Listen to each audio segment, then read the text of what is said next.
James Webb Space telescope हमारी early universe की समझ में क्रांति ला रहा है। ये उन दूर मौजूद आकाश गंगाओं और वहां पर चल रही कॉस्मिक प्रोसेसेस को आश्चर्यजनक रूप से पूरे विस्तार के साथ हमारे सामने उजागर कर रहा है। लेकिन हर एक नई खोज के साथ ये कुछ कंट्रोवर्सीज और बहुत बड़े सवालों को भी हमारे सामने पेश कर रहा है, विशेष रूप से ब्रह्मांड के एक बहुत ही महत्वपूर्ण युग रीआयोनाइजेशन के बारे में। रीआयोनाइजेशन हमारे यूनिवर्स की टाइमलाइन में एक बहुत ही महत्वपूर्ण समय है। रीआयोनाइजेशन वो समय है जब हमारे यूनिवर्स के पहले कुछ तारों और आकाशगंगाओं ने मिलकर हमारे पूरे ब्रह्मांड का नक्शा ही बदल दिया था, यूनिवर्स को फंडामेंटली पूरी तरह से ट्रांसफॉर्म कर दिया था। बिग बैंग के बाद से हमारे यूनिवर्स में डार्क एज चली आ रही थी, लेकिन तारों और गैलेक्सीज ने मिलकर हमारे ब्रह्मांड की उस डार्क एज को खत्म कर दिया। माना जाता है कि ये डार्क एज बिग बैंग के करीब 1 बिलियन साल बाद जाकर खत्म हुई थी। लेकिन JWST के हाल ही के डेटा ने इस टाइमलाइन को चुनौती दे दी है। जेम्स वेब स्पेस टेलीस्कोप के लेटेस्ट ऑब्जर्वेशन के अकॉर्डिंग रीआयोनाइजेशन का दौर हमारे अनुमानित समय से करीब 350 मिलियन साल पहले ही खत्म हो गया था, जिससे कि हमारे द्वारा बनाए गए मॉडल्स पर अब सवाल उठने लगे हैं। क्या हमने आज तक जो भी इस यूनिवर्स के जन्म के बारे में पढ़ा है, क्या वो सारी चीजें हमारे द्वारा मानी गई बड़ी बड़ी थियरीज जो इन मॉडल्स पर आधारित ही बनाई गई हैं, क्या वो सब गलत हैं? आज की इस वीडियो में हम रीआयोनाइजेशन पीरियड को ब्रेक डाउन करेंगे और ये जानेंगे कि कैसे JWST की खोजें कॉस्मोलॉजिस्ट के बीच तनाव पैदा कर रही हैं और कैसे नई थियरीज हमें JWST से मिल रहे इन सरप्राइजिंग रिजल्ट्स को एक्सप्लेन करने में हेल्प कर सकती हैं। क्या ये संभव है कि अर्ली यूनिवर्स को लेकर हमारे द्वारा बनाए गए सभी मॉडल्स में बहुत सी इंपॉर्टेंट इंफॉर्मेशंस मिसिंग हैं, या फिर हमेशा से हम इस ब्रह्मांड को डिफाइन करने में कोई बहुत बड़ी गलती करते आए हैं? आइए जानते हैं कि कैसे JWST इस ब्रह्मांड के नियमों को दोबारा लिखने में हमारी मदद कर सकता है और इसका मतलब हमारे यूनिवर्स के ओरिजिन और हमारी मानव जाति के लिए क्या हो सकता है। What is the epoch of reionization? Reionisation period हमारे ब्रह्मांड की कॉस्मिक हिस्ट्री में सबसे महत्वपूर्ण पीरियड्स में से एक है। ये बिग बैंग के लगभग 100 मिलियन साल बाद शुरू हुआ था, जब ब्रह्मांड में पहले तारे और पहली कुछ गैलेक्सीज का निर्माण शुरू हो गया था। उन तारों ने इंटेंस अल्ट्रावायलेट रेडिएशन एमिट करना शुरू कर दिया था, जो कि इतना ताकतवर था कि हाइड्रोजन एटम्स को तोड़ने के लिए वो काफी था। इस रेडिएशन ने उन शुरुआती हाइड्रोजन एटम्स को प्रोटॉन्स और इलेक्ट्रॉन्स में तोड़ दिया और ये रीआयोनाइजेशन की प्रक्रिया धीरे धीरे पूरे यूनिवर्स में फैल गई, जिससे हमारा ब्रह्मांड एक न्यूट्रल स्टेट से आयोनाइज्ड कंडीशन में चला गया। जो ब्रह्मांड पहले ठंडा हुआ करता था, अब वो गर्म हो चुका था। हाइड्रोजन हमारे पूरे ब्रह्मांड में सबसे ज्यादा पाया जाने वाला एलिमेंट है, इसीलिए रीआयोनाइजेशन पीरियड के दौरान ब्रह्मांड में आने वाले चेंजेस बहुत ही गहरे थे, जो लगभग इसमें मौजूद 75% मैटर को सीधे तौर पर प्रभावित कर रहा था। इस पीरियड के दौरान जो गैलेक्सीज बन रही थी, उनके बीच मौजूद गैस पूरी तरह से ट्रांसपेरेंट हो चुकी थी, जिससे कि लाइट को बाहर निकलने का एक मौका मिल चुका था। और इसी दौरान लाइट पहली बार इस यूनिवर्स में स्वतंत्र रूप से ट्रेवल कर पा रही थी। ये परिवर्तन बहुत ही क्रिटिकल थे, क्योंकि आज हम जिन गैलेक्सीज को देखते हैं, इसी ने उन गैलेक्सीज, उन आकाश गंगाओं को आकार दिया है और ये निर्धारित किया है कि ब्रह्मांड में ये संरचनाएं तेजी से बढ़ सकें। यानी रीआयोनाइजेशन पीरियड के दौरान हमारे ब्रह्मांड ने उस आकार को लेना शुरू कर दिया था जिसे आज हम देख पा रहे हैं। रीआयोनाइजेशन का ये दौर तब खत्म हुआ जब हमारे पूरे ब्रह्मांड में मौजूद हाइड्रोजन पूरी तरह से आयोनाइज्ड नहीं हो गई, और हमारे एस्ट्रोनॉमर्स का ये मानना है कि ये फेज बिग बैंग के करीब करीब 1 अरब साल तक चला होगा। लेकिन हाल ही में JWST द्वारा की गई खोज से हमें ये पता चला है कि रीआयोनाइजेशन का वो दौर हमारी सोच से कहीं पहले खत्म हो चुका था। 550 से लेकर 650 मिलियन साल पहले ही रीआयोनाइजेशन का वो युग खत्म हो चुका था।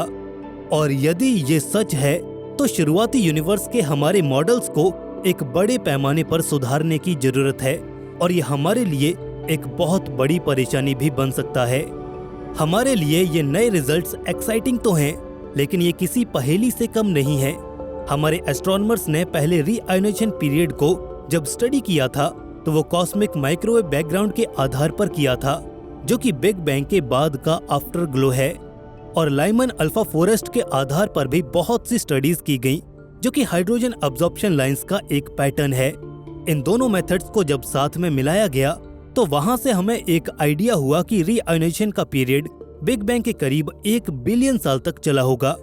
लेकिन जब JWST ने अर्ली यूनिवर्स में और भी अंदर झांक कर देखा तो हमें जो सरप्राइज मिला उसे हम अपनी टाइमलाइन पर कहीं प्लेस ही नहीं कर पा रहे हैं। JWST surprising findings. James Webb Space telescope ने एस्ट्रोनॉमर्स को ब्रह्मांड में पहले की अपेक्षा कहीं ज्यादा अंदर तक झांकने का मौका दे दिया है। समय में इतना पीछे हम पहले कभी नहीं गए थे। JWST ने रीआयोनाइजेशन एरा के एकदम बीचों बीच झांक कर देखा है और वहां पर हमें बहुत ही ज्यादा चौंकाने वाली चीजें मिली हैं। हमारे अंदाजे से कहीं ज्यादा और कहीं ज्यादा एक्सट्रीम अल्ट्रावायलेट एमिटिंग गैलेक्सीज वहां पर मौजूद थीं। ये ब्राइट और एनर्जेटिक गैलेक्सीज इतनी ज्यादा पावरफुल हैं कि ये अकेले ही पूरे यूनिवर्स को आयोनाइज कर सकती थीं, जो हमारे इस बिलीफ को चुनौती देता है कि आयोनाइजेशन की प्रक्रिया एक बहुत लंबी और धीमी प्रक्रिया थी और वो धीरे धीरे अरबों साल के अंतराल में जाकर खत्म हुई होगी। ये खोज हमें बताती है कि रीआयोनाइजेशन पीरियड हमने जितना सोचा था उसे सैकड़ों मिलियन साल पहले ही खत्म हो गया होगा, क्योंकि अर्ली यूनिवर्स में उन बहुत ही चमकदार गैलेक्सीज का पाया जाना ये दर्शाता है कि उन गैलेक्सीज ने ही ब्रह्मांड को आयोनाइज कर दिया होगा। लेकिन अब यहाँ पर दिक्कत यह है कि अगर रीआयोनाइजेशन पीरियड इतनी जल्दी समाप्त हो गया था तो कॉस्मिक माइक्रोवेव बैकग्राउंड और लाइमन अल्फा फॉरेस्ट, ये दोनों रिलायबल कॉस्मिक इंडिकेटर्स हमें आज की तुलना में अलग दिखने चाहिए थे। और यही डिफरेंस JWST की ऑब्जर्वेशंस और हमारे मॉडल्स के बीच एक बहुत बड़ी टेंशन पैदा कर रहा है। हालांकि वैज्ञानिक इसके सॉल्यूशंस को खोजने में लगे हुए हैं, लेकिन फिर भी अगर जेम्स वेब की ऑब्जर्वेशन सही साबित होती हैं तो सवाल हमारे बनाए गए मॉडल्स पर होने वाला है। तो इसका क्या कारण हो सकता है? एक संभावना तो ये है कि हमारे वर्तमान के जो मॉडल्स हैं उनमें कुछ बहुत ही महत्वपूर्ण प्रोसेसेस शायद हमने मिस कर दी हैं, जैसे कि रिकॉम्बिनेशन, जहां पर आयोनाइज्ड प्रोटॉन्स और इलेक्ट्रॉन्स दोबारा से नेचुरल हाइड्रोजन का एटम बनाने के लिए कंबाइन हो गए थे। अगर रिकॉम्बिनेशन जैसा कि हमने सोचा था उससे कहीं ज्यादा तेजी से हो रहा था तो उस समय पूरे यूनिवर्स को आयोनाइज्ड बनाए रखने के लिए एक्स्ट्रा अल्ट्रावायलेट रेडिएशन की जरूरत पड़ी होगी, जो कि JWST की फाइंडिंग्स में हमने देखा है और JWST इस चीज को अच्छी तरह से एक्सप्लेन कर सकता है। दूसरी संभावना यह है कि शुरुआती यूनिवर्स में जो शुरुआती गैलेक्सीज बन रही थीं, वो हमारी सोच से कहीं ज्यादा तेजी से इवॉल्व हो रही थीं, जिससे वो काफी ज्यादा मात्रा में अल्ट्रावायलेट रेडिएशन को आसपास के स्पेस में रिलीज कर रही थी। मतलब यह है कि JWST ने जो भी देखा वो हमारे शुरुआती ब्रह्मांड में कॉस्मिक एवोल्यूशन का एक अनएक्सपेक्टेड फेज है। लेकिन जब तक और डेटा नहीं आता, हमारे वैज्ञानिक इन आश्चर्यचकित कर देने वाली खोजों से ऐसे ही जूझते रहेंगे, क्योंकि हमारे पास JWST की फाइंडिंग्स को वेरीफाई करने के लिए कोई भी टूल मौजूद नहीं है, क्योंकि ये पहली बार है कि हम ब्रह्मांड को समय में इतना पीछे देख पा रहे हैं। तो हमें आशा है कि JWST से जब और भी डेटा हमारे पास आएगा तब हम इस पर पुख्ता तौर पर अपनी कोई राय बना पाएंगे। Resolving the mystery. JWST के डेटा और हमारे पहले से एस्टेब्लिश किए गए मॉडल्स के बीच ये डिफरेंस हमें बताता है कि हम शुरुआती यूनिवर्स के बारे में कितना कम जानते हैं। हालांकि इस टेलीस्कोप की फाइंडिंग से जो भी डिबेट साइंटिफिक कम्युनिटी में हो रही है, उसके लिए हमें और भी ज्यादा ऑब्जर्वेशंस की जरूरत है और उन बेहतर मॉडल्स की भी जरूरत है जो हमें ये समझा सकें कि हाइड्रोजन कैसे उस समय रिकम्बाइन हुआ होगा और गैलेक्सीज का विकास उस शुरुआती ब्रह्मांड में कैसे हुआ होगा। आने वाले सालों में हमें JWST से जो भी डेटा मिलेगा और फ्यूचर स्पेस मिशन से मिलने वाले डेटा को कंबाइन करके हम ये स्पष्ट कर पाएंगे कि क्या जेम्स वेब के परिणाम किसी नई भौतिकी की ओर इशारा तो नहीं कर रहे, या फिर JWST द्वारा की गई ये खोजें किसी पहेली का गायब हुआ सिर्फ टुकड़ा भर हैं। बस हमें उन्हें सुलझाना है। एस्ट्रोनॉमर्स, खास तौर पर यूरोपियन स्पेस एजेंसी द्वारा 2023 में लॉन्च किए गए यूक्लिड मिशन और चिली में रॉबिन ऑब्जर्वेटरी से आने वाले फ्यूचर के सर्विस डेटा का इंतजार कर रही हैं, ताकि वहां से वैज्ञानिकों को इस मिसिंग पजल के कोई जवाब मिल पाए। हालांकि इसके साथ ही एस्ट्रोनॉमर्स हमारे एग्जिस्टिंग मॉडल्स को भी दोबारा से देख रहे हैं कि क्या हमारे मॉडल्स में ही कोई कमी तो नहीं है। जैसे कि हाइड्रोजन को आयोनाइज करने के लिए कितने रेडिएशन की जरूरत थी, क्या वो हमारी प्रेडिक्ट की गई वैल्यू से कम था या ज्यादा, क्या हम यहाँ पर गलत तो नहीं हैं। वहीं कुछ वैज्ञानिक मानते हैं कि रिकॉम्बिनेशन ने इस प्रक्रिया में एक अहम किरदार निभाया होगा, जिसे कि हमने अपने मॉडल्स में नजरअंदाज कर दिया है। वहीं कुछ वैज्ञानिक ये भी स्पेकुलेट करते हैं कि शुरुआती ब्रह्मांड में जो शुरुआती तारों का निर्माण हुआ था वो बहुत ही ज्यादा बड़े और बहुत ही शक्तिशाली थे, और उन्हीं की वजह से रीआयोनाइजेशन की प्रक्रिया बहुत ज्यादा तेज हो गई थी। लेकिन एक बात निश्चित है कि JWST ने ब्रह्मांड की हमारी खोज में एक नया अध्याय खोल दिया है, और रीआयोनाइजेशन के बारे में ये बहस अब वर्षों तक जारी रहेगी। जूलियन मुनोज और उनके सहयोगी इस आशा के साथ इस कॉस्मिक मिस्ट्री पर काम कर रहे हैं कि जब नया डेटा आएगा तो वो रीआयोनाइजेशन की ट्रू टाइमलाइन को फाइनली अनकवर कर पाएंगे और इस कॉस्मिक मिस्ट्री को सुलझाने की दिशा में कदम आगे रख पाएंगे।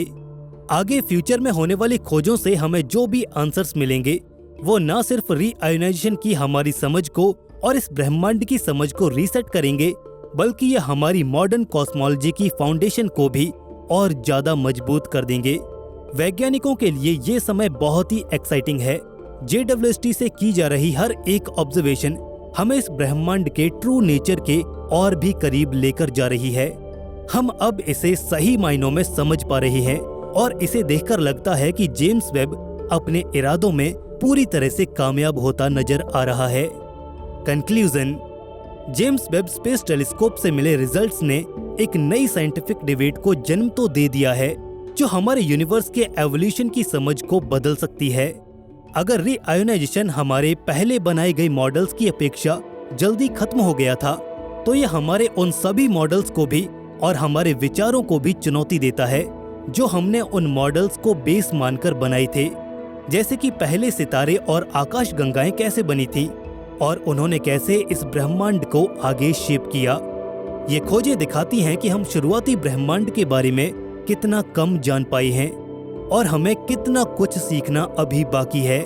जैसे कि जूलियन मुनोज ने बताया कि ये सिर्फ एक या दो आकाशगंगाओं के बदलने का मामला नहीं है, बल्कि ये पूरे ब्रह्मांड की संरचना के विकास का सवाल है, जो हुआ तो सही, लेकिन हमने और हमारे मॉडल्स ने ऐसा कभी प्रिडिक्ट नहीं किया था। लेकिन हमारे मौजूदा मॉडल्स के बीच आए इस तनाव को हल करने के लिए वैज्ञानिकों को और भी ज्यादा डिटेल्ड ऑब्जर्वेशंस और नई रिफाइंड थियरीज पर काम करने की जरूरत है। और भी ज्यादा मिशंस जैसे कि यूक्लिड मिशन और रॉबिन्सन ऑब्जर्वेटरी से आने वाले डेटा से हम रीआयोनाइजेशन के रहस्य को सुलझाने का प्रयास कर सकते हैं। लेकिन तब तक जेम्स वेब स्पेस टेलीस्कोप हमारे पुराने विचारों को चुनौती देता रहेगा और हमारे सामने नई खोजों के रास्ते खोलता रहेगा। ब्रह्मांड के रहस्यों को उजागर करने की ये यात्रा अभी तो शुरू ही हुई है, लेकिन एक बात निश्चित है कि हम इंसान ब्रह्मांड को कभी पूरा समझ ही नहीं पाए थे। ये तो उन आश्चर्यचकित कर देने वाली खोजों की अभी शुरुआत है। दोस्तों, आपको याद होगा कि पिछले एपिसोड में हमने बात की थी कि कैसे James Webb Space telescope Hubble की तुलना में बेहतर है और इस डीप स्पेस इमेज को कैप्चर करने के लिए दोनों टेलीस्कोप्स किस तरह से काम करते हैं। दोस्तों, हमारी ये वीडियो है जेम्स वेब की पहली कलर्ड इमेज को लेकर कि इस इमेज को देखकर हम क्या क्या कंक्लूजन्स निकाल सकते हैं। वैसे देखने में तो हबल और वेब की इमेजेस में आपको ज्यादा फर्क नहीं दिखेगा, दोनों लगभग एक जैसी हैं। लेकिन अगर हम डिटेल में जाएं तो हम काफी कुछ देख सकते हैं। तो चलिए इसी नोट के साथ शुरू करते हैं आज की इस वीडियो को। दोस्तों, पॉइंट नंबर 1 हमने पहले पार्ट में कवर कर लिया था, जो कि टेलीस्कोप्स की परफॉर्मेंस को लेकर था। तो चलिए अब बढ़ते हैं आगे। Point number 2, areas of the sky that appear to be cosmic void are not always empty after all. यानी कि अंतरिक्ष के जो हिस्से हमें देखने में एकदम खाली लगते हैं वो असल में खाली नहीं होते।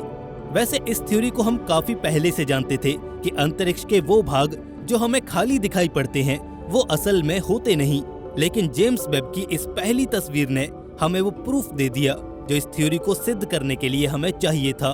हमने अंतरिक्ष में ऐसे बहुत से रीजन्स को देखा है जहां ना तो तारे और ना ही गैलेक्सीज दिखाई पड़ती हैं। वैज्ञानिक ऐसे बड़े बड़े वॉइड्स को देखकर हैरान थे कि आखिर ऐसा कैसे हो सकता है, अंतरिक्ष का इतना बड़ा हिस्सा खाली कैसे हो सकता है, जबकि हमारा यूनिवर्स तो होमोजीनियस है। अब यहाँ पर वैज्ञानिकों को लगता था कि शायद ऐसा हो सकता है कि इतने बड़े बड़े वॉइड्स में कुछ ऐसी ऑब्जेक्ट्स हों जो काफी छोटी हैं, फेंट हैं और ज्यादा चमकीली नहीं है और उनका भार भी कम है, या फिर वो ऑब्जेक्ट्स काफी दूर हैं जो हमारी टेक्नोलॉजिकल लिमिटेशंस के चलते एक बड़ा रहस्य बनी हुई हैं। ऐसे में सोचा गया कि शायद वो सारी ऑब्जेक्ट्स किसी कॉस्मिक डस्ट के पीछे छिपी हो सकती हैं जिन्हें हमारे टेलीस्कोप्स नहीं देख पा रहे हैं, और या फिर ये वॉइड्स सच में एम्प्टी हैं।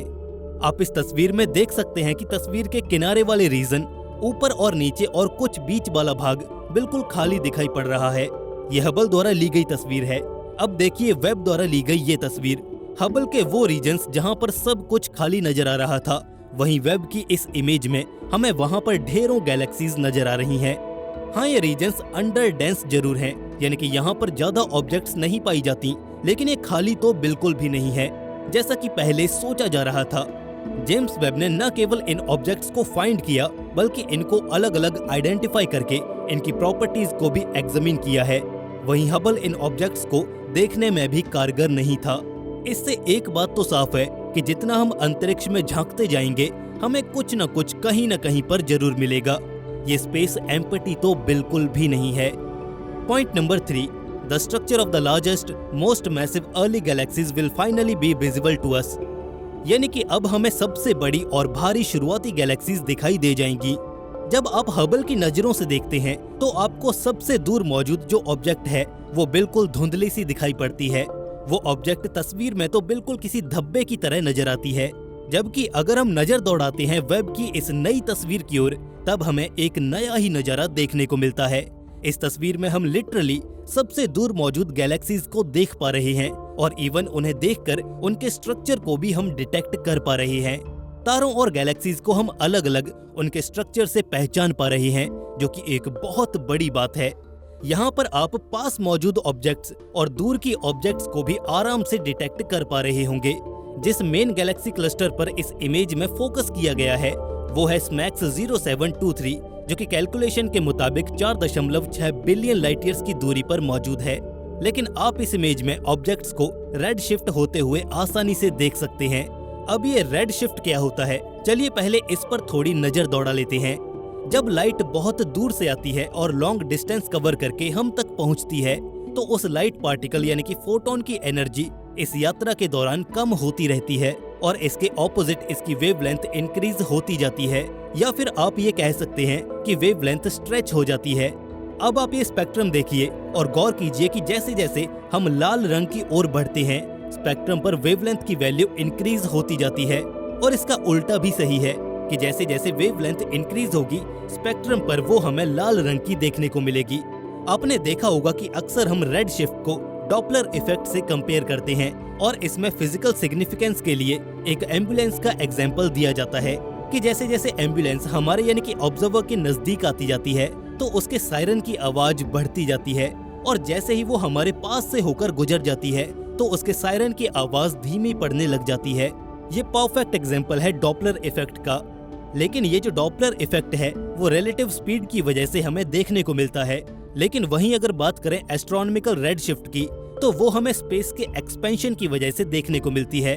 वेब की इस इमेज में जितनी भी गैलेक्सीज हमें लाल होती हुई दिखाई दे रही हैं, वो सभी रेड शिफ्ट यानी कि वो गैलेक्सीज हमसे बहुत ज्यादा दूर हैं। ये तस्वीर इस पॉइंट पर आकर एक और चीज को कंफर्म कर रही है कि स्पेस वाकई में एक्सपैंड कर रहा है, जो कि एक प्रूफ है सर एडविन हबल की ऑब्जर्वेशन का और बिग बैंग थ्योरी का भी। हबल्स लॉ ये कहता है कि किसी भी ऑब्जेक्ट से आ रही लाइट जितनी ज्यादा रेड शिफ्टेड होगी, वो ऑब्जेक्ट हमसे उतनी ही ज्यादा दूर होगी, और उस ऑब्जेक्ट की हमसे दूर जाने की गति भी उतनी ही ज्यादा होगी। यानी कि हमारे और उस ऑब्जेक्ट के बीच का जो स्पेस है वो उतनी ही तेजी से एक्सपैंड कर रहा होगा। तो अगर आप इस तस्वीर को गौर से देखते हैं तो आपको यहाँ पर कई पॉइंट्स मिल जाएंगे जो कि बहुत ही ज्यादा रेड शिफ्टेड हैं, जिसका मतलब ये है कि हबल्स लॉ के अकॉर्डिंग ये गैलेक्सी सबसे ज्यादा दूर है और बड़ी तेजी से हमसे दूर जाती जा रही है। क्योंकि इस गैलेक्सी और हमारे बीच का स्पेस काफी तेजी से एक्सपैंड होता जा रहा है। तो यहाँ से ये तस्वीर एक्सपेंडिंग यूनिवर्स और हर्बल्स लॉ को भी प्रूव करती है। हम ये जानते हैं कि एक्रेजन और मर्जर्स, ये दोनों फैक्टर्स डिसाइड करते हैं कि एक गैलेक्सी समय के साथ कैसे इवॉल्व होगी। एस्ट्रोफिजिक्स में एक्रेजन का मीनिंग होता है accumulation of particles into a massive object, यानी कि छोटे छोटे पार्टिकल्स का इकट्ठे होकर एक बड़ी ऑब्जेक्ट का निर्माण करना जो कि ग्रेविटेशनली और भी ज्यादा मैटर को अट्रैक्ट करे। एक्रेजन डिस्क में मोस्टली गैसेस ही होती हैं और लगभग सारी एस्ट्रोनॉमिकल ऑब्जेक्ट्स जैसे कि स्टार्स, प्लैनेट्स और गैलेक्सीज भी इसी एक्रेजन प्रोसेस से ही बनती हैं।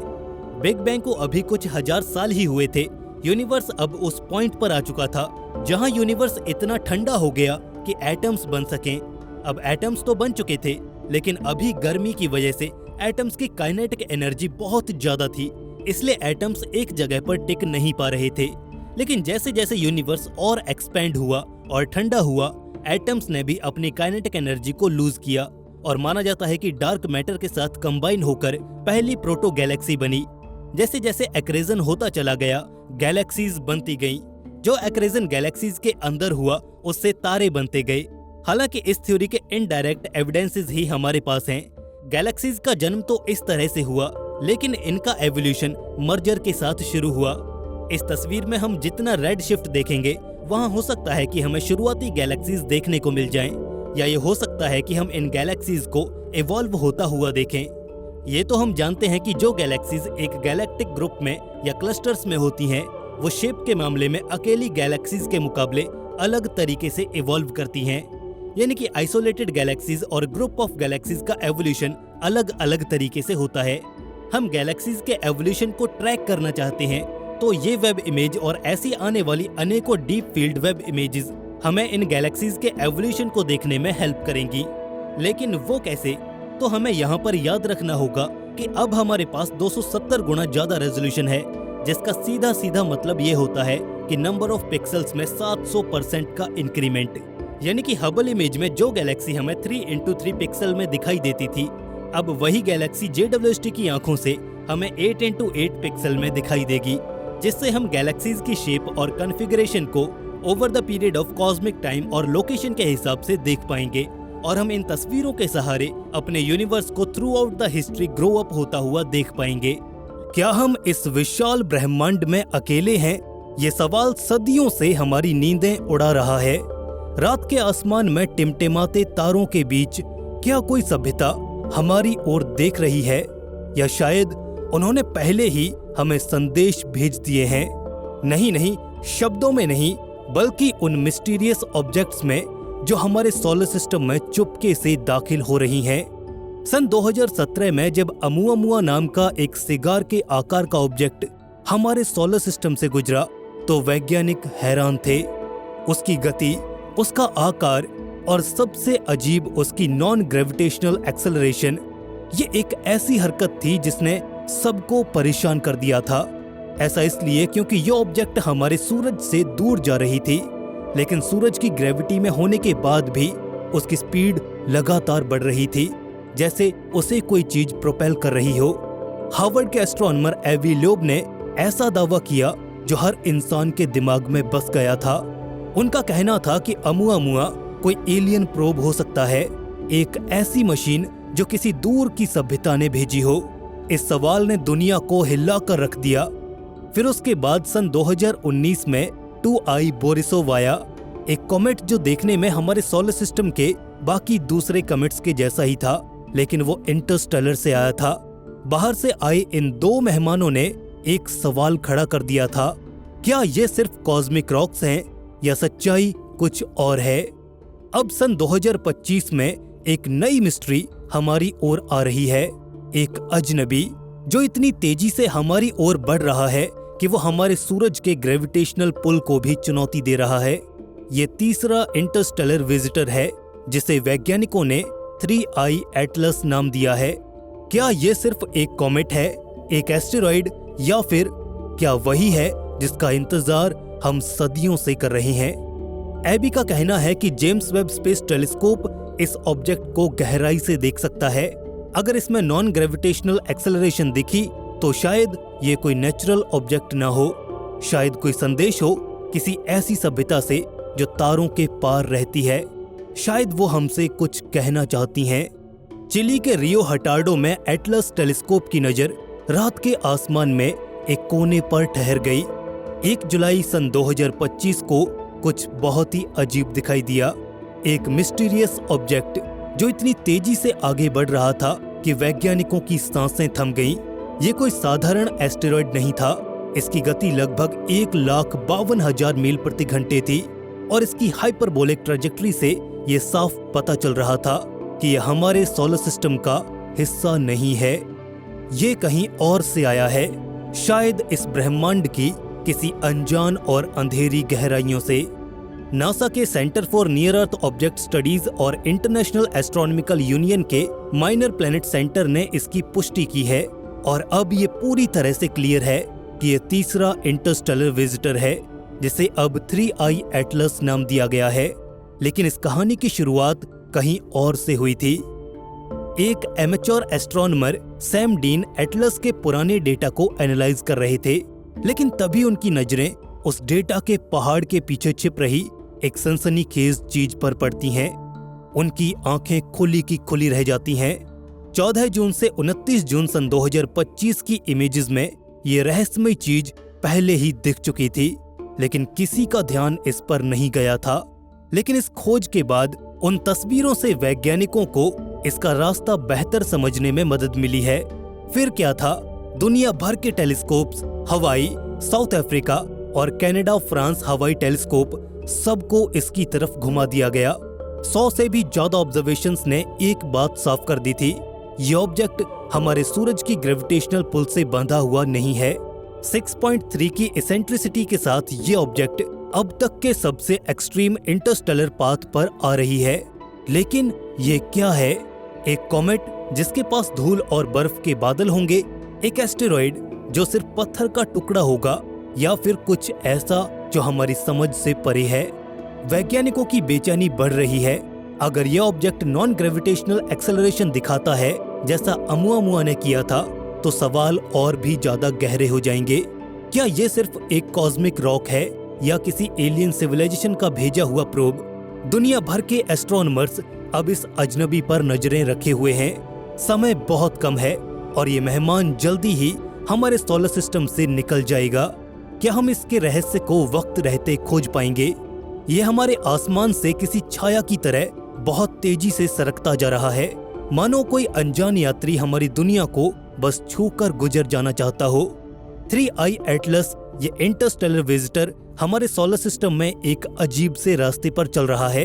वैज्ञानिकों की कैलकुलेशन के मुताबिक ये ऑब्जेक्ट सजिटेरियस तारामंडल की दिशा से आया है, शायद मिल्की वे के स्टेलर डिस्क से, जहां तारे एक सपाट तश्तरी में बिखरे पड़े हैं। इसका इंक्लिनेशन लगभग 175 डिग्री है, जो इसे और भी ज्यादा रहस्यमय बना देता है। ये हमारे सोलर सिस्टम का हिस्सा नहीं है और न ही ये हमें फिर कभी दिखाई देगा। लेकिन ये कहाँ जा रहा है और ये कितने समय के लिए हमारे सौरमंडल में मेहमान रहेगा? ये कुछ ऐसे सवाल हैं जो वैज्ञानिकों को इसे स्टडी करने पर मजबूर कर रहे हैं। इसका रास्ता भी हमें एक रोमांचक कहानी सुनाता है। 3 अक्टूबर सन 2025 को 3I एटलस मार्स के करीब से गुजरेगा, सिर्फ 0.2 एस्ट्रोनॉमिकल यूनिट्स की दूरी से। फिर 29 अक्टूबर को ये पेरिहेलियन पर पहुंचेगा, सूरज से सिर्फ 1.35 एस्ट्रोनॉमिकल यूनिट्स की दूरी पर, लेकिन मार्स के ऑर्बिट के अंदर ही। लेकिन पृथ्वी उस समय सूरज के दूसरी ओर होगी, इस मिस्टीरियस ऑब्जेक्ट से एक सुरक्षित दूरी पर। 17 दिसंबर सन 2025 को ये पृथ्वी के सबसे करीब आएगा, 1.35 से 2.4 एस्ट्रोनॉमिकल यूनिट्स की दूरी तक। इससे हमें कोई खतरा नहीं होगा, बस इसकी एक झलक पाने का हमें मौका जरूर मिलेगा। इसके बाद मार्च सन 2026 में ये जुपिटर के ऑर्बिट को पार कर लेगा और 2026 के मिड तक ये हमारे सोलर सिस्टम को हमेशा के लिए अलविदा कह देगा। ये दौड़ समय के खिलाफ है। वैज्ञानिकों के पास इस मेहमान को समझने के लिए बस कुछ ही महीने हैं। क्या ये किसी अनजान तारे का टुकड़ा है जो अरबों साल पहले अपनी दुनिया से निकल गया था? क्या इसका रास्ता हमें इसके घर यानी किसी दूर के स्टार सिस्टम के बारे में बता सकता है? इसके अलावा इस ऑब्जेक्ट का ऑर्बिट सूरज के अराउंड बाकी ग्रहों से एकदम उल्टा है, यानी रेट्रोग्रेड है, जो इसे और भी अनोखा बना देता है। हर ऑब्जर्वेशन के साथ ये ऑब्जेक्ट हमें इस ब्रह्मांड की और गहराइयों में खींच रही है, लेकिन समय भी बहुत तेजी से भाग रहा है। क्या हम इसकी कहानी को पकड़ पाएंगे या ये हमेशा के लिए एक रहस्य बनकर रह जाएगा? अभी तक तो 3I एटलस एक पहेली बना हुआ है जो वैज्ञानिकों की नींदें उड़ा रही है। ये क्या है? क्या ये कोई कॉमेट है जो बर्फ और धूल के बादल लिए घूम रहा होगा? क्या ये एस्टेरॉइड हो सकता है जो सिर्फ पत्थर का एक ठोस टुकड़ा होगा, या कुछ ऐसा जो हमारी सोच से एकदम परे हो? इसका विजुअल मैग्नीट्यूड 18.8 है, इतना धुंधला कि छोटे टेलीस्कोप से इसे देखना भी मुश्किल है, लेकिन फिर भी इसकी ब्राइटनेस वैज्ञानिकों को हैरान कर रही है। ये कोई नॉर्मल ऑब्जेक्ट तो बिल्कुल भी नहीं लगता। अगर ये किसी एस्टेरॉइड की तरह कम चमक वाला है तो इसका आकार करीब 20 से 24 किलोमीटर तक हो सकता है, यानी अमुआमुआ और बोरिसोव से कहीं ज्यादा बड़ा। लेकिन अगर इसमें कॉमेट जैसी गैस और धूल के बादल हैं, तो इसका रेडियस शायद 4 से 5 किलोमीटर का ही हो। ये अनसर्टेनिटी इस रहस्य को और गहरा कर रही है।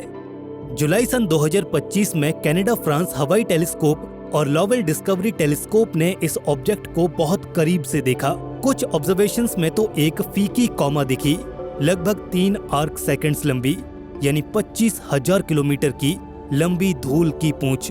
लेकिन कुछ एस्ट्रोनॉमर्स का कहना है कि ये कॉमेट उतना एक्टिव नहीं है जितना इसे होना चाहिए। इसकी एक्टिविटी इतनी कमजोर है कि सबको शक है, क्या ये वाकई कॉमेट है या कुछ और? अमुआमुआ में ऐसी कोई भी पूंछ दिखाई नहीं देती, लेकिन फिर भी उसकी स्पीड में बहुत अजीब बदलाव देखे गए थे। हालांकि बोरिसोव एक साधारण सा कॉमेट था जिसकी पूंछ साफ दिख रही थी, लेकिन 3I एटलस इन दोनों के बीच कहीं खड़ा है। ये ना तो पूरी तरह कॉमेट लग रहा है और ना ही पूरी तरह एस्टेरॉइड। वैज्ञानिक अब जेम्स वेब स्पेस टेलीस्कोप की ओर देख रहे हैं। इसका इंफ्रारेड विजन इस ऑब्जेक्ट के तापमान और शायद इसके आकार को भी उजागर कर सकता है। क्या इसमें भी कोई अजीब एक्टिविटी देखने को मिलेगी, जैसा कि अमुआमुआ में देखा गया था?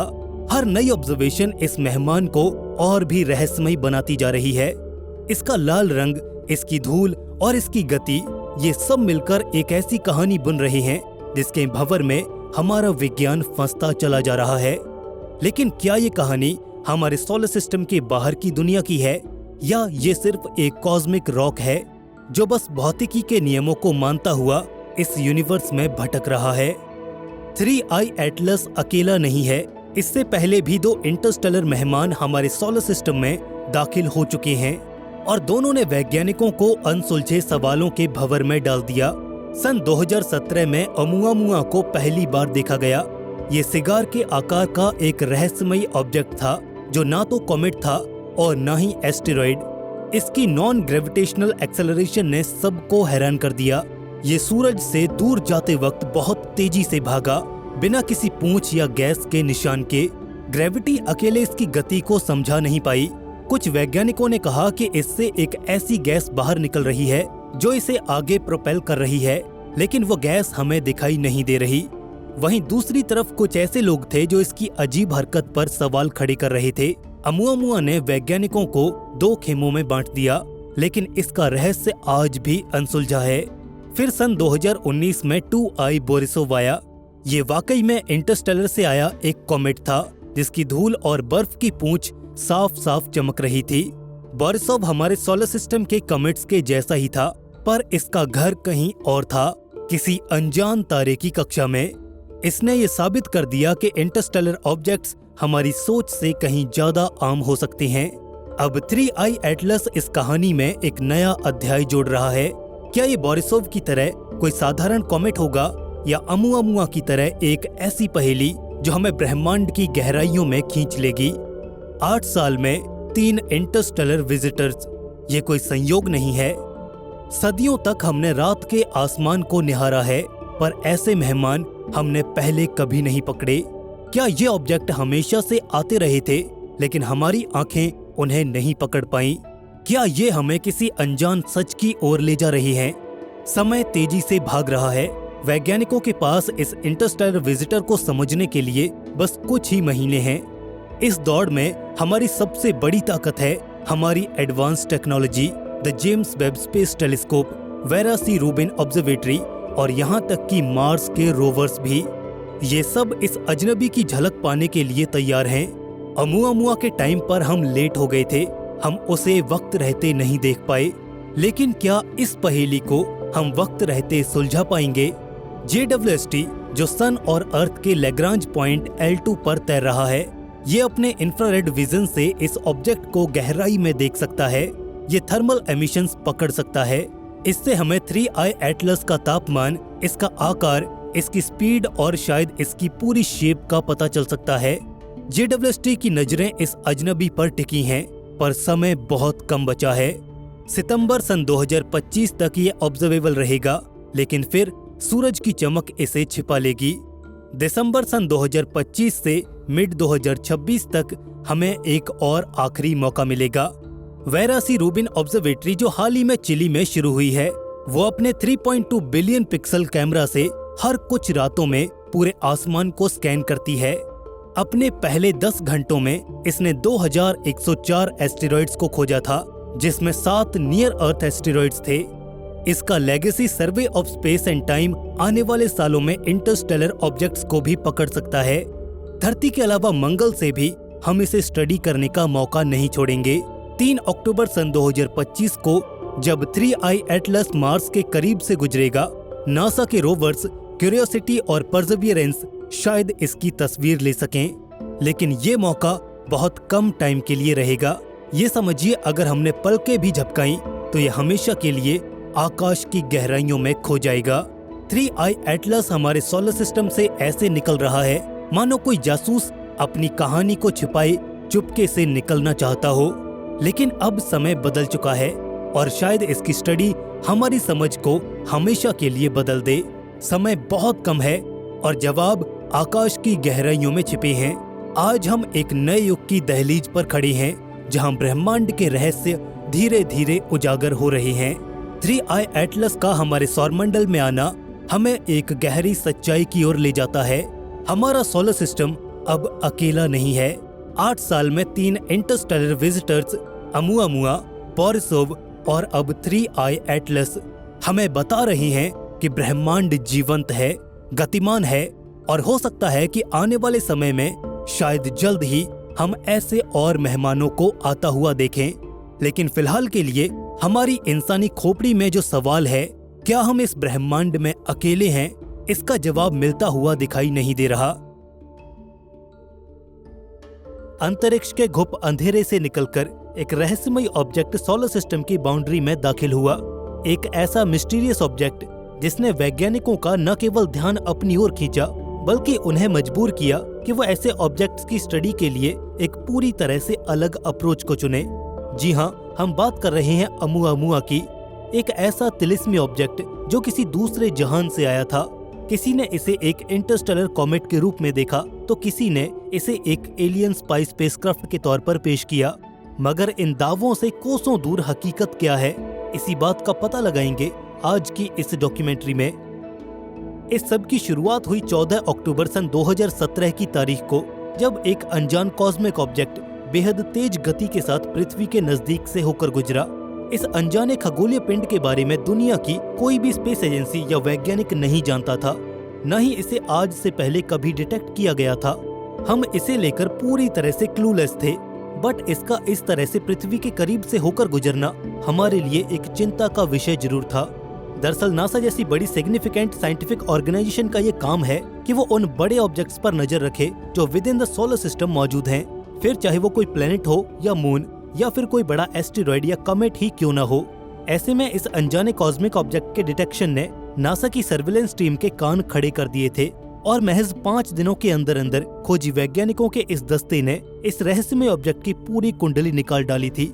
ये कहां से आया, इसकी फर्दर ट्रेजेक्ट्री क्या है और इसकी कंपोजिशन और एग्जिस्टेंस से जुड़े बहुत से फैक्ट्स फाइंड आउट किए गए। नौसी स्पेस साइंस बेशक एक फैक्चुअल और रैशनल सब्जेक्ट है। यहाँ हर एक खोज और दावा कई सालों की साइंटिफिक रिसर्च और थ्योरेटिकल स्टडीज का नतीजा होती है, बट साथ ही यहाँ पर एंटिसिपेशंस और गैसेस का भी एक अहम किरदार है। अमुआमुआ के केस में भी वैज्ञानिकों ने इस जाइगेंटिक स्पेस रॉक के साइंटिफिक ब्रेकडाउन के साथ ही इससे जुड़े कई और अनुमान भी लगाए और तब कहीं जाकर इसका एक एक्सप्लेनेशन तैयार हुआ, जिसे आगे चलकर दुनिया के सामने पेश किया गया, जिस पर हम आगे बात करेंगे। बट इसी बीच एक अजीब सा काम ये हुआ कि फर्स्ट डिटेक्शन के केवल 5 दिनों बाद ही, यानी कि करीब 120 घंटों बाद फिर से ये अनजाना ऑब्जेक्ट इंसानों के रडार पर आया। अब तक हम इसे डिटेक्ट कर पा रहे थे और इस बार ये हमें सूरज से दूर जाता हुआ नजर आया।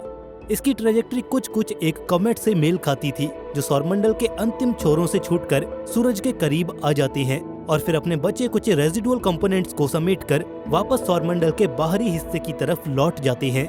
सेम ऐसा ही यहाँ भी होता है।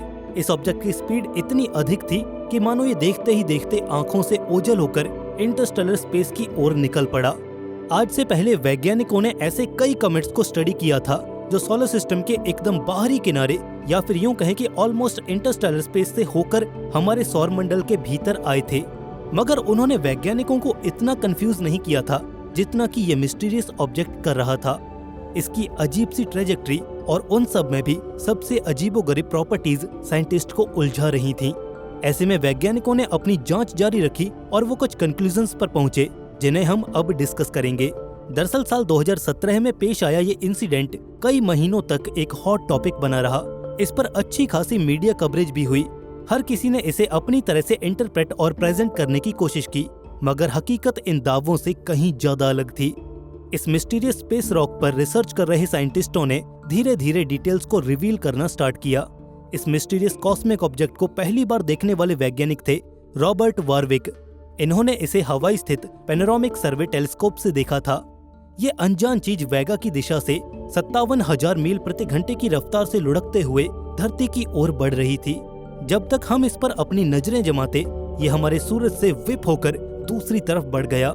इसकी बेहद तेज और असामान्य रफ्तार इसे किसी भी मामूली एस्टेरॉयड या कॉमेट से बिल्कुल अलग बनाती है।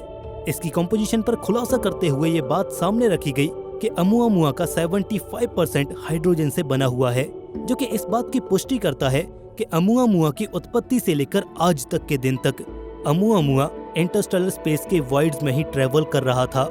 अंतरिक्ष में किसी बेमंजिल मुसाफिर की तरह इधर उधर भटकता ये पिंड अपनी गैसियस रेजिडुअल प्रॉपर्टीज के लिए भी काफी सुर्खियों में आया। यूनिवर्सिटी ऑफ कैलिफोर्निया की एक एस्ट्रोकेमिस्ट जेनिफर बजनर ने इस विषय में बारीकी से अपनी थ्योरी सामने रखी, जिसे Cornell post doctoral astronomy researcher Darrell Seligman ने भी सपोर्ट किया। इस थ्योरी के अनुसार ये अनजानी वस्तु, जिसे अब तक कुछ रिसर्चर्स ने एस्टेरॉयड के तौर पर क्लासिफाई किया था, वो वास्तव में एक कॉमेट है, जिसे उसकी टेल पर मौजूद हाइड्रोजन ड्राइविंग फोर्सेस प्रोवाइड कर रही हैं। हार्वर्ड के डिपार्टमेंट ऑफ एस्ट्रोनॉमी में कार्यरत एक सीनियर प्रोफेसर ने इस थ्योरी पर टिप्पणी करते हुए कहा कि कुछ वैज्ञानिकों का दावा है कि अमुआमुआ एक वाटर आइस कॉमेट है, जबकि उन्होंने इसकी पुष्टि करने के लिए जरूरी कॉमेटरी टेल को भी नहीं देखा। तो ऐसे में ये कहना कि ये एक कॉमेट है, ये पूरी तरह से सही नहीं होगा। अमुआमुआ को एक कॉमेट करार देने के अलावा भी हमेशा से इसे एक एलियन स्पेसक्राफ्ट के रूप में पेश किया जाता रहा है। इस कड़ी में प्रोफेसर एवी लोएब, जो कि हार्वर्ड यूनिवर्सिटी में एक सीनियर एस्ट्रोफिजिक्स फैकल्टी हैं, और साथ ही उन्होंने पिछले दिनों यूएस डिफेंस हेडक्वार्टर्स पेंटागन की यूएफओ यूनिट से मिलकर एलियन स्पेसक्राफ्ट के वजूद पर रिसर्च की, उन्होंने अमुआमुआ पर बहुत से सीरियस रिमार्क दिए। इस कड़ी में उनका सबसे बड़ा कमेंट ये था कि अमुआमुआ ना ही कोई कॉमेट था और ना ही कोई एस्टेरॉयड, बल्कि ये तो एक एलियन एयरक्राफ्ट था। बट इसे लेकर बाकी सभी एक्सप्लेनेशंस में लोएब की थ्योरी ज्यादा रैशनल है। लोएब ने 2017 में अर्थ के करीब से गुजरे इस ऑब्जेक्ट को अपने इस आर्गुमेंट से पहले नियर अर्थ पास्ट इंटरस्टेलर ऑब्जेक्ट के रूप में कंफर्म करा लिया। उन्होंने ऐसा करने के लिए क्लासिफाइड यूएस गवर्नमेंट का डेटा इस्तेमाल किया, जो इस दुनिया की अधिकतर साइंटिफिक ऑर्गेनाइजेशंस और एलीट एस्ट्रोनॉमी यूनियन के द्वारा रिकॉग्नाइज्ड भी था। लोएब ने 2018 में अमुआमुआ पर अपनी रिसर्च करनी शुरू की। इस कड़ी में उन्होंने नासा के centre for near earth object studies के कैटलॉग को खंगाला। इस दौरान उन्होंने अब तक नासा एनियोस द्वारा डिटेक्ट किए गए ढेर सारे बड़े ऑब्जेक्ट्स की स्टडी की और उनके ट्रेंड्स और पैटर्न्स को समझा। एवी लोएब ने अपने स्टूडेंट्स के साथ मिलकर जल्द ही साल 2014 में पृथ्वी के नजदीक से गुजरे एक मेटेओर को खोज निकाला, जिसे उन्होंने इंटरस्टेलर स्पेस से आया पहला डिटेक्टेड मेटेओर घोषित किया। उन्होंने स्पेसिफाइड डेटा से इसकी वेलोसिटी भी मालूम कर ली, जो कि 60 किलोमीटर पर सेकंड थी। अब यहाँ पर कंफ्यूजन का माहौल खड़ा हो गया, क्योंकि ये मेटेओर CNUS 2014-01-018 अमुआमुआ को सोलर सिस्टम और अर्थ को विजिट करने वाले सबसे पहले इंटरस्टेलर ऑब्जेक्ट बनने से रोक रहा था। इसकी खुद की स्पीड और ट्रेजेक्ट्री इसे अमुआमुआ से ज्यादा प्रबल दावेदार बना रही थी। बट आगे चलकर इस कश्मकश का अंत तब हुआ जब इसे first interstellar object inside our solar system consider करने से मना कर दिया गया, जिसके पीछे का कारण दिया गया डेटा में मौजूद इरेगुलरिटीज। वास्तव में यूएस आर्मी और डिफेंस टेक के पास मौजूद सैटेलाइट्स डेटा का इस्तेमाल प्राइमरीली धरती पर नजदीक से होकर गुजरने वाले ऑब्जेक्ट्स के इफेक्ट को स्टडी करने के लिए किया जाता था। ऐसे में ये कंपैरिजन रिसर्चर्स को इस डेटा के रिलेटिव स्टडी करने के लिए मजबूर कर रहा था।